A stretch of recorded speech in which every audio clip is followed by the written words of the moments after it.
Hello, everyone. Good morning, good afternoon, good evening, wherever you are. Welcome to this session about deconstructing lens flares. You're here today with Benjamin Völker, our senior expert in optical simulations, and myself, Sundeep Reddy. And I look after Europe for sales and basically I'm one of the product specialists. And today we're basically going to be talking about lens flares, and we're going to be talking about what a lens flare is, and we're going to dissect the various kind of lens flares that that happen within the lens, and we'll also talk about a little bit about coatings, how important they are within the lens. And we'll also talk about our Radiance lenses a little later. And I'll hand over to Benjamin, who has pretty much been the lead on the development of the Radiance lenses. One of the reasons Radiance was born was basically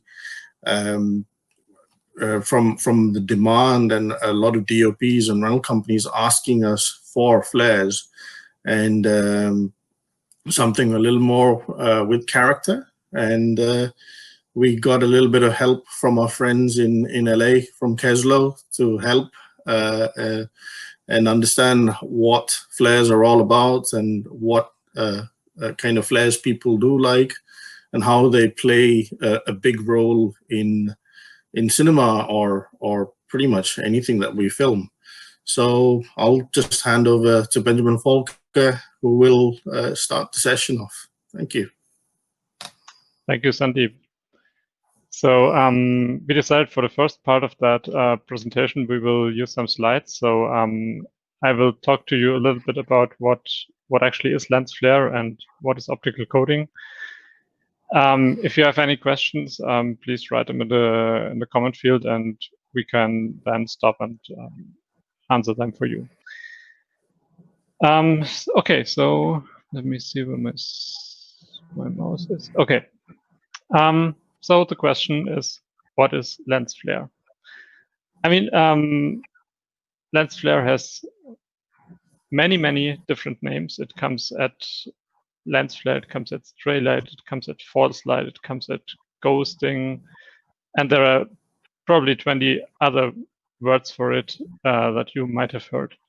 What I want to show you is how we try to classify that lens flare and where it actually comes from the lens. So what is the thing that actually happens in your lens? So for example, if you have a shot like this, it's very obvious. So lens flare is here in the picture. But what happens if you do a shot like that? So physically, you have light rays from. So what you need to do such a shot, you need an object. Our object here is the astronaut and the Earth. And what happens is that light rays go from the object to our lens.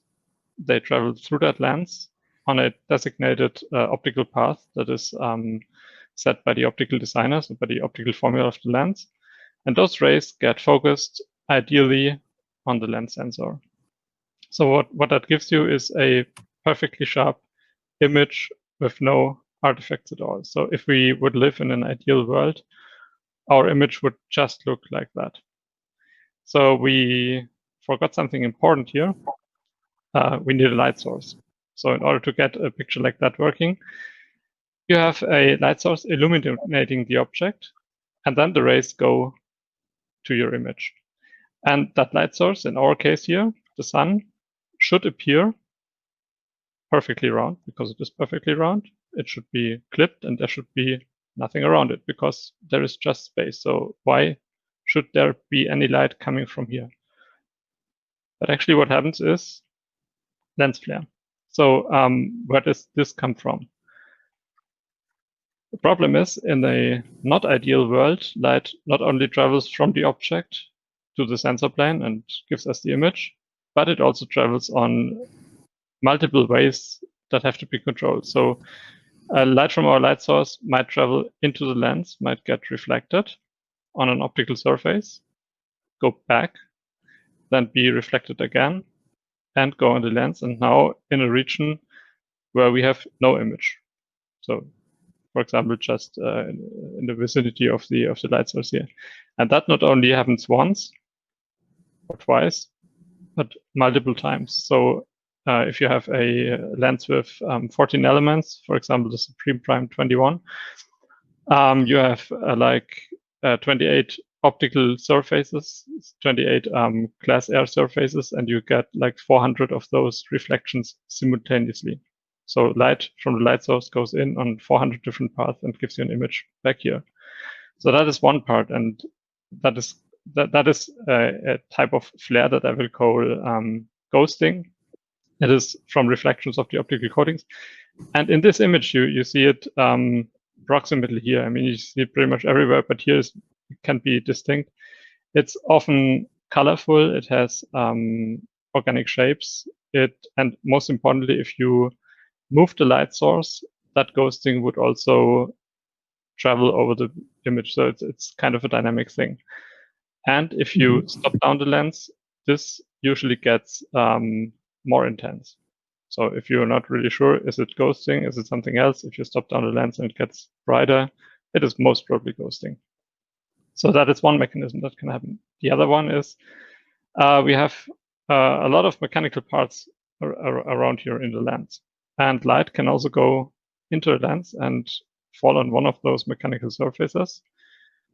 And even if you make them as black as possible, you still have some light being scattered on that surface. So the light goes in on the surface and gets scattered in several directions. And that also illuminates regions of the sensor with light that is not the signal light, not a usable light.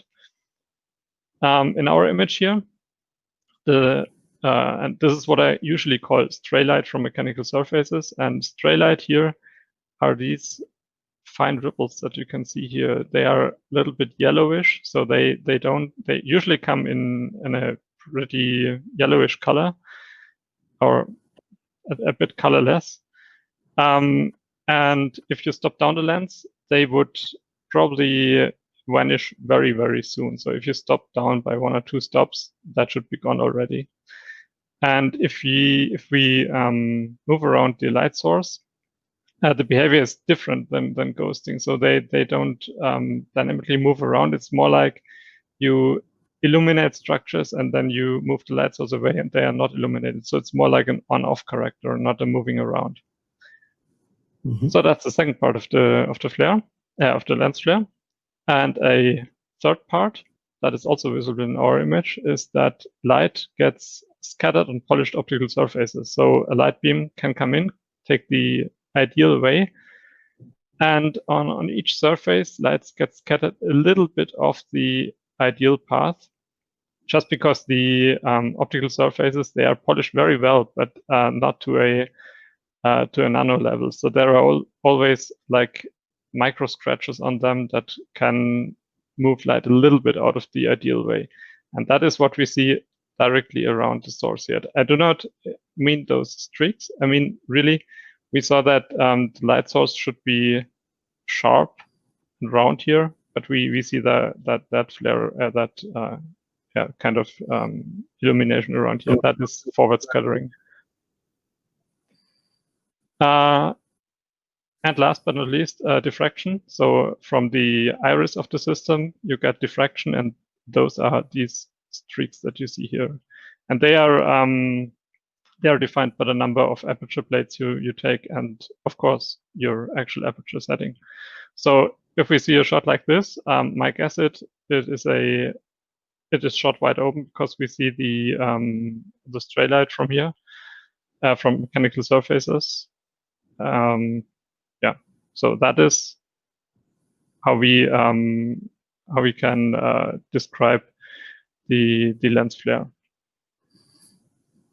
Would you attribute the veiling layer as well to part of stray light, Benjamin, or would that be something? Yeah, that's the thing. The veiling layer is just another naming for it. So you have to be aware that those 3 or 4 mechanisms that I just told you, they are always there simultaneously. And when we say we have a soft background ghost, I mean that is actually what veiling layer is, isn't it? You lose contrast over white parts of the image. That's how I would describe it. And that can be from ghosting as well as from mechanical scattering. Mm-hmm. And what it actually is, you can see that by stopping down the lens. So if it vanishes, it's probably from mechanical surfaces. If it gets more pronounced, it's probably from ghosting. Mm-hmm. Okay. So what we want to talk about today is the ghosting part here. Light that gets reflected multiple times on optical surfaces, and how we can control that kind of ghosting. Oh, actually, we have another slide here. So this is pretty much what Sundeep just talked about. Flare can have multiple different appearances. So it depends on many parameters. It depends on your light source, on the intensity of the light source with respect to your object. It depends on the position of the light source, your used lens, of course. It depends on the stop of your lens, on the focus position you have. I know probably 2 or 3 parameters that I just forget. So it's a very hard to describe thing, actually, because it has so many input parameters. Mm-hmm. So I would proceed with optical coding. Optical coding is used to control this kind of ghosting here. Optical coding is not entirely new. It is actually almost, 85 years old. So 85 years ago in 1935, Alexander Smakula from ZEISS in Jena filed a patent on the what he called T-star coding back then. And his intention was to increase the light transmission of optics, because the optics back in the days, they suffered from light loss and of course also from heavy stray light, because until 1935, all optics were completely uncoated and they looked like that. So Smakula came up with an idea to apply a thin film on optical surfaces that can reduce that kind of ghosting. And technology went on. So in 1940, the first T-coated camera lenses came on the market that were biotar and sonar lenses. And in the 50s, between the 40s and the 50s, it was found that if you not only apply 1 layer of coating, but several layers, you can even increase the performance of the coating. And those were then labeled MC for multi-coating, or T-star again. And also we used T-star since the 50s to now, so for 70 years. Keep in mind that T-star evolves continuously. So a coating named T-star in the 50s is completely different from what it is today. So technology got better and better. Computers got better to actually design coatings. And yeah, so we are still driving that forward and forward. Now, how does the optical coating work? Imagine you have a light beam, an incident light beam hitting a glass surface. Then always what happens, you have a part of the light that gets transmitted into the optical glass and another part that gets reflected. And you've seen that in real life practically every day. So imagine you're the windshield of your car. If you look at it from the outside, you always get some mirror image in it. That's just the reflected light. So depending on the optical power of the glass, and we speak of the refractive index, depends how much light gets bounced back or reflected back. And if we draw the reflectance, so the percentage of the light reflected over the wavelength, and that is the color of the light. We see that for uncoated glass, we have a pretty flat behavior. That means that uncoated glass gives you a white back reflectance. And that is exactly what you see when you look at the windshield of your car or just the window of the room you're sitting in. It gives you a pretty white back reflex and a pretty intense one. And depending on the power of the glass, that can be really high. So the back reflectance can be 10%, which means like only 90% of your light goes through one surface. If you have several of them, it drops accordingly. So what Alexander Smakula did in 1935, he found that a thin film layer put on a glass can significantly influence that back reflectance behavior. So if you put a single layer of magnesium fluoride on a normal optical glass, you drop from 4% reflection to about 2% reflection, and that is for a typical glass like window glass. But if you have a glass with high optical power, you can even drop down to 0 with that approach. So that was really significant. The optics back then could be optimized for transmission and ghosting for the first time. Now, if you think a bit further and you apply multiple layers here of different chemistries, so you use high and low power materials, high and low power refractive materials, then you can bring down the reflection even further. And that is what T-star coating actually is. So you use multiple layers, and you can, for both high index and low index glasses, you can bring down the reflection to about 0.1% over the visible spectra. And that is significant. So before we had like 10%, now we are at 100th of that percentage. And with T-star, that means we can make glass almost invisible. So it gives the glass a neutral appearance, and we get as much of the information of the light to our sensor. That is really important for getting good and high dynamic pictures. And now, if you think a bit further, if you have that multi-layer, you can do actually pretty much what you want with it. You can tune from perfectly reflecting from mirror to perfectly transmitting. That is what we just saw. Or you could also introduce color filters, for example. So depending on what materials you use and how thick you make them, you can pretty much completely control that ratio between transmitted and reflected light.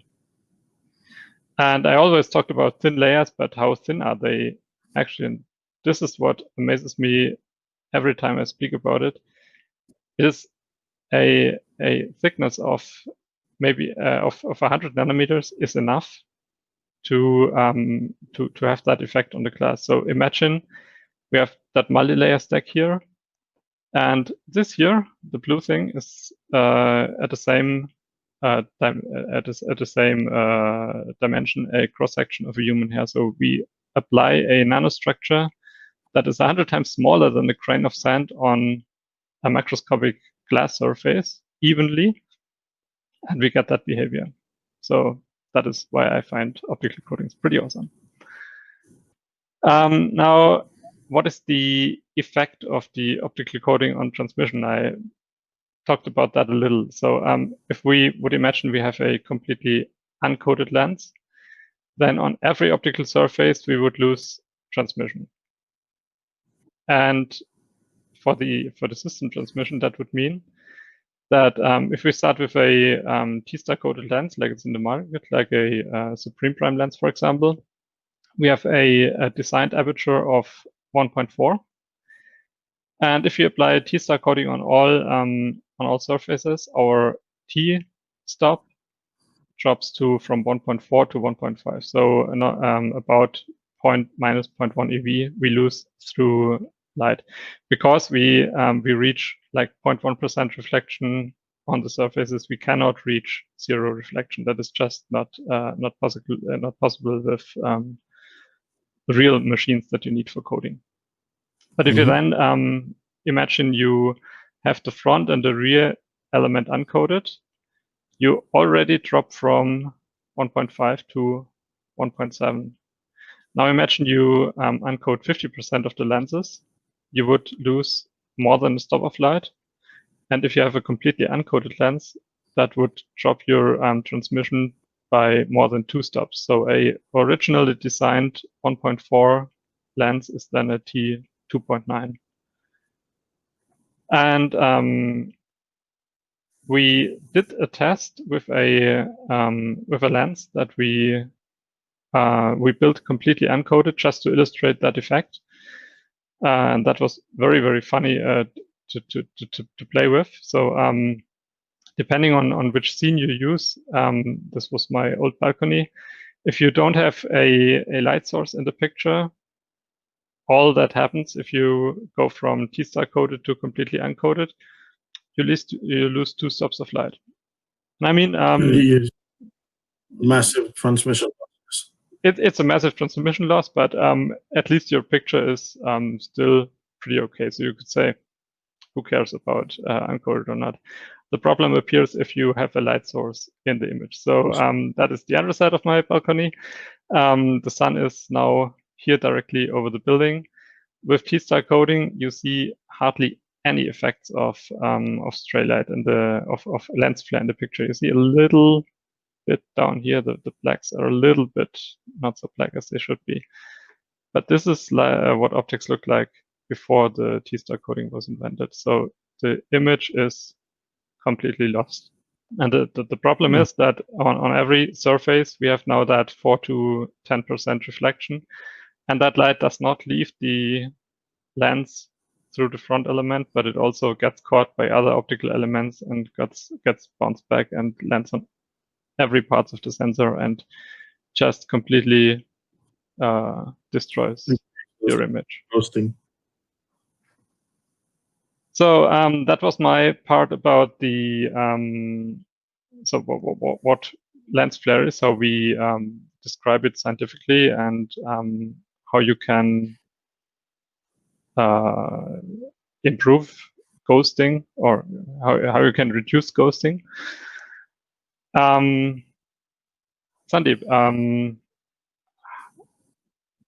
let's talk about the Supreme Prime Radiance. Yes. So Radiance was, I would say, an interesting project. We pretty much, when we had Supremes, a lot of feedback that we had from just beta testing standard Supreme lenses a couple of years ago, 2018, to be specific. We were showing them to DOPs and a few select rental companies around the world, Keslo, Movitech,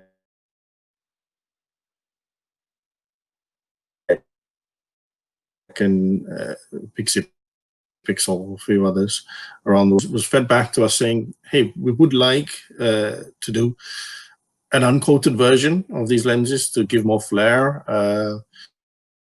And I think that's where Christoph Kassenau, the product manager, and Benjamin, all of us pretty much sat down to discuss. And Snehal in the US, Snehal Patel, we were all basically discussing this, and we thought, okay, should we go down the uncoating route, or should we do something a little more smart in terms of trying to do this so that we actually maintain contrast within the lens itself, and not lose that or break that image. And also one of the key elements that a lot of DOPs were asking for was this color. Can you get us the blue color that a lot of DOPs do like? And this is where we thought, okay, since we do know the optical formula, let's actually look at what kind of flares appeal to DOPs and directors. And I think we started a massive study. We went around LA. We visited Matthew Duclos, and also Keslow and a few others. So yeah, we did speak to quite a few people, and I think that's where we started this journey, I suppose. I mean, basically, you're right. It was the choice of doing it fast and I would say, straightforward way to just encode some elements. But with our experience, especially with those pictures in mind, so I knew if we just take the lens and encode some lenses, which would be the really fast way, we would end up with an image that might not be pleasing or will not be pleasing. So we thought about a new route that could be taken by systematically investigating where the ghosting comes from in the lens. And I mean, we knew that where it came from, because I optimized the supreme primes to be very good in terms of ghosting. So we had that knowledge already. And the idea was then to introduce some character in the lens, but not like to mess up the complete image. And that was the real, finding that balance was what was really difficult in the beginning. I'm not sure. So as Sundeep just said, we at that point we just were not sure what is a good looking, pleasing flare. That was really difficult for us to find out. So what we had seen that there is a demand for lenses like those listed here. So the Super Balders from the mid 1960s, Canon FDs, Canon K35s, and also Cobra lenses. And we heard that their flare character is at least considered good looking, or I don't know how to describe, okay. And we didn't have them in Oberkochen. So I talked to Christoph, and we talked to Keslow, and we were able to go there and take a look at them. And that was what really helped develop that project, because then we could really look at how is that lens behaving, what is the intensity of the ghosting, the color, the shape, how does it behave when you stop it down, where does the ghosting appear with respect to the light source, and most importantly, what is the effect on the overall contrast of the ghosting. And there are some pictures of the trip to Los Angeles, and thanks again to Keslow for making that possible. The staff was really helpful to us there. And what we did on 2 full days, we tested like all those lenses that I listed previously with multiple light sources, with multiple source positions in the frame, different aperture stops, different focus distance, and so on and so on. And produced a couple of hours of footage that we went through afterwards, and developed an idea of what kind of flare is desirable, I would say. Mm-hmm. So that spend some time. Sundeep, can you say it again? You broke up. I think we spent quite some time on trying to. I think that's something that we spent a little bit of time on. Yeah. So after that trip to Los Angeles, we had a pretty good feeling on what we wanted to achieve. And now the question was, how do we achieve that? What the basic idea behind the Supreme Prime Radiance project was that we take the existing Supreme Prime lenses, because they are modern lenses, and we modify them. So you could say, okay, that's easy. I mean, take 1, 2, or 3 elements and change the coding on them and just test it in the lab, and you should be fine. What's the problem here? But problem is that you just have a lot of combinations you have to go through, and that is not really possible by trial and error. So if you think about a 14-element lens like the Supreme Prime 21, if you decide you will change 6 surfaces in that system, you already have more than 200 million possibilities of what you where you can modify them, and they all give you a different result in terms of ghosting. And that was the point where we knew that we had to apply numerical simulation for development that project, because one of our main goals was not only to find a good solution for one focal length, but for the whole family. So the whole family, the plan was that the whole family should appear similarly in terms of ghosting. So numerical simulation. What you can do nowadays by ray tracing, you can build up a computer model of the lens that handles the full physics of the real prototype, and you can test through all kinds of scenarios on what codings you apply and get a feedback how the ghosting will look. So this is a example for the set 406 ghosts for a 14-element lens. So if you have more or less elements in the lens, this number might change, but the principle is the same. For each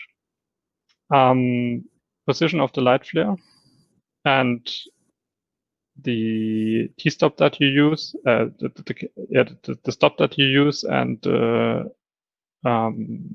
focus distance and all those parameters, you have to trace rays on all those possible paths, and that gives you a matrix like that. So these are all the combinations of light going into surface 14, going back to 3, and reaching the sensor, or all the other combinations. And you sum them up, and then you get a prediction of the flare, how it will look like for that position. So it's even one of those pictures is a couple hundred of millions of rays that you have to trace through the system. But with that method, and computer power is cheap nowadays, you really can, you get a feeling what kind of shapes and colors of ghosts will appear you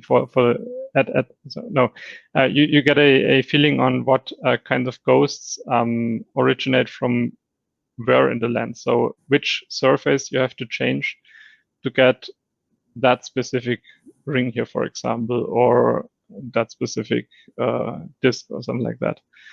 So we did that and did lots and lots of simulations and developed the new T-star blue coding in that context.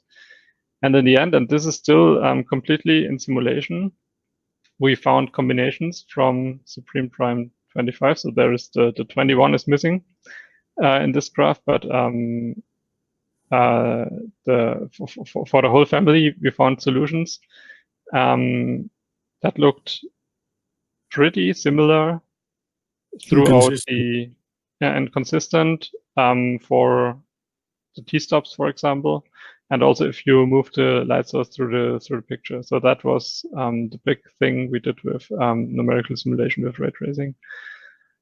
And based on those simulations, we ordered prototypes and then saw for the first time if my simulations worked. And apparently they did. So this is a shot with the Supreme Prime Radiance 35 at 2.8. How it's shot on camera, you see our light source down here. And that is, for comparison, the same thing in numerical simulation. And you see a pretty good,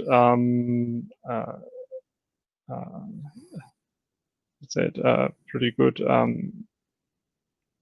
comparison. That's what I was missing. Yeah, you see, for example, that structure up here is up here. You see that ring is like that ring is that. You see what is yellow up here is that little boy up here. So you see that we are pretty close. Of course, you need to build up prototypes, and the ring on the we did the fine tuning then on the hardware, but we limited our billions and billions of combinations down to 3 or 5 or 6 in one case, and then after doing that fine tuning, we had the final candidate, and that is actually the result. So we were able to introduce a controllable ghosting with the supreme prime radiance with a consistent color, and maintained large portions of the frame that are not affected by the ghosting and give you still a good and crisp image. Yeah, that's it from my side. Excellent. I think what we'll do is we'll go to some Q&A from people. I have a question from Rafael Puentes from Miami. Hi, Rafael. So the question is, that means price on lenses change, quoted or unquoted? I would say yes. Yes, Rafael, that the price does change. I'd assume that you would have to buy a stock lens and uncoat. And when you do uncoat, there's a cost attached to it. As far as if we had to compare Supremes and Radiance, yes, there's a difference. Radiance are just a little more expensive, about 20% more expensive. Yeah. I mean, so Radiance is. Matthew Duclos has a question for Benjamin. Sure. Yeah.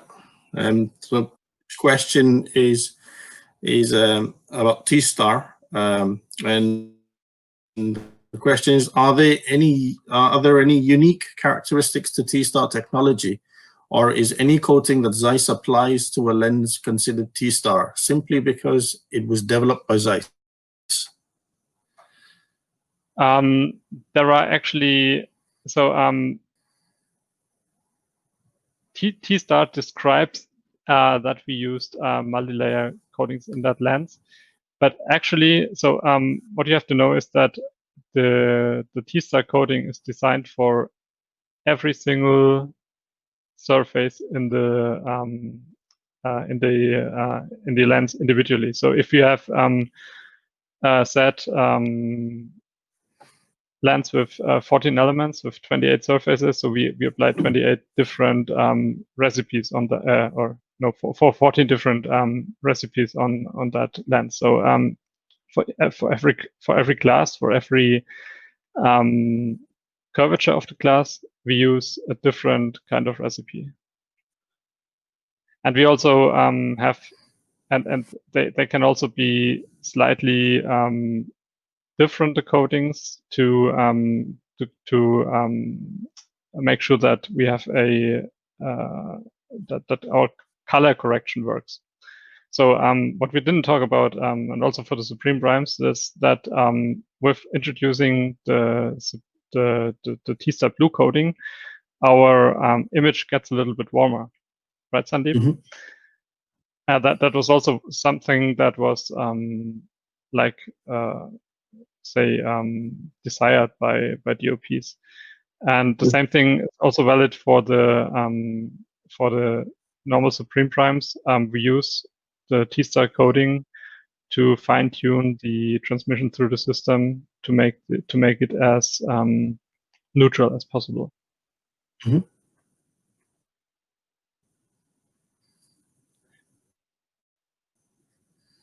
Yeah, I think the Supremes, the standard Supreme Primes are some of the most neutral lenses available. I do feel that, whereas Radiance is definitely warmer, and you can actually hold two of them up and you can see the difference just through the glass, or you can put them on a projector and you see the difference.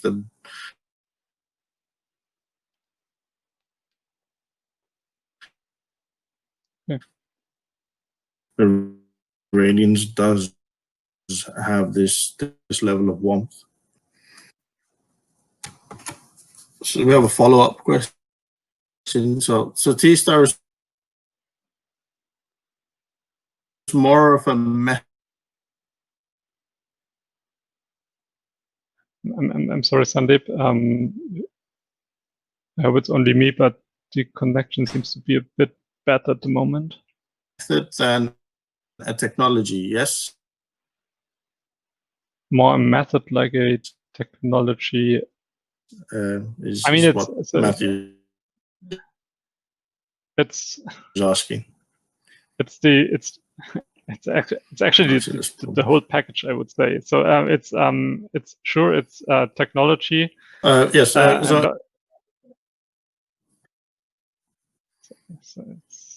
Sandeep, do you hear me? I can hear you. Yes. Okay. I can hear you. So I would say it's the whole package of method and technology. So there is technology, at least in the machines used, that is like ZEISS technology, but it is not only that technology that makes it possible, but also the whole method how you apply it.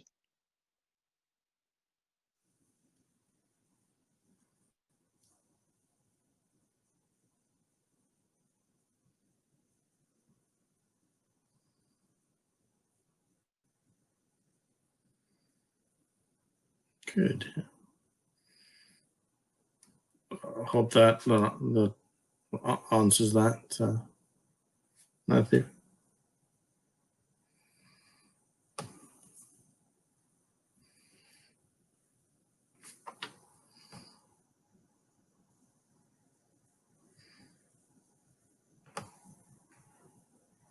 So do we have?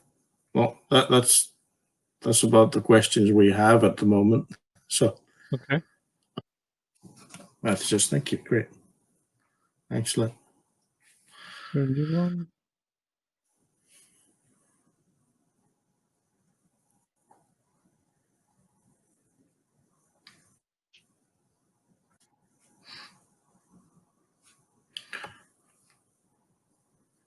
I thought just before we closed the session, I thought maybe I'll just post a link as well to a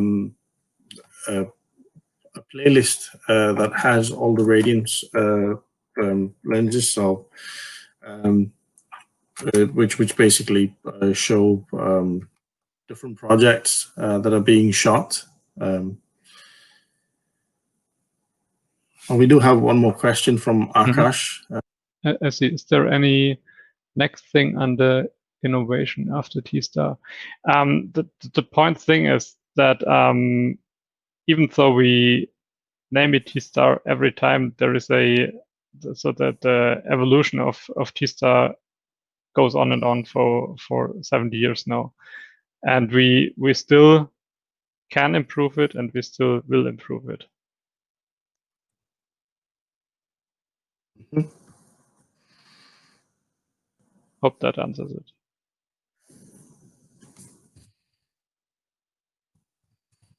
Yes, you can, Tito.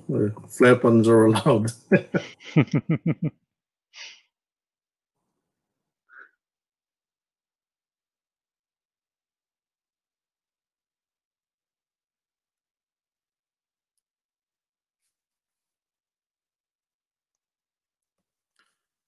Cool. Good. All right then. Well, thank you all very, very much for attending, and thank you for your questions. And please feel free to contact us.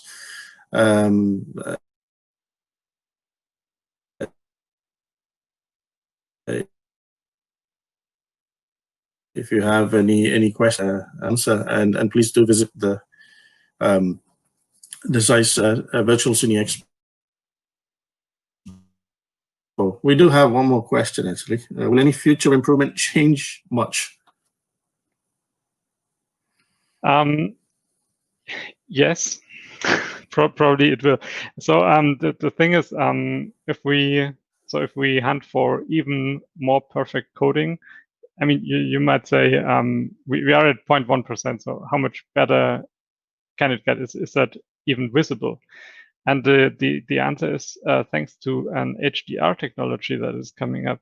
Yes, it will be visible. So maybe with camera technology that we now have, this might seem like a small step, but if HDR is the future and if dynamic range grows more and more, it's not the camera sensor that will be the bottleneck, it will be the camera lens.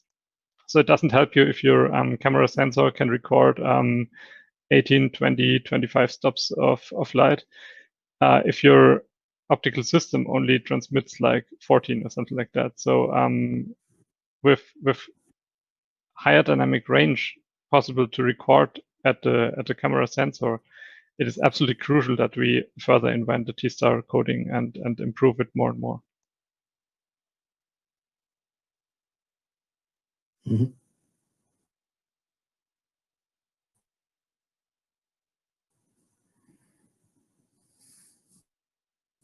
Excellent. Any more questions?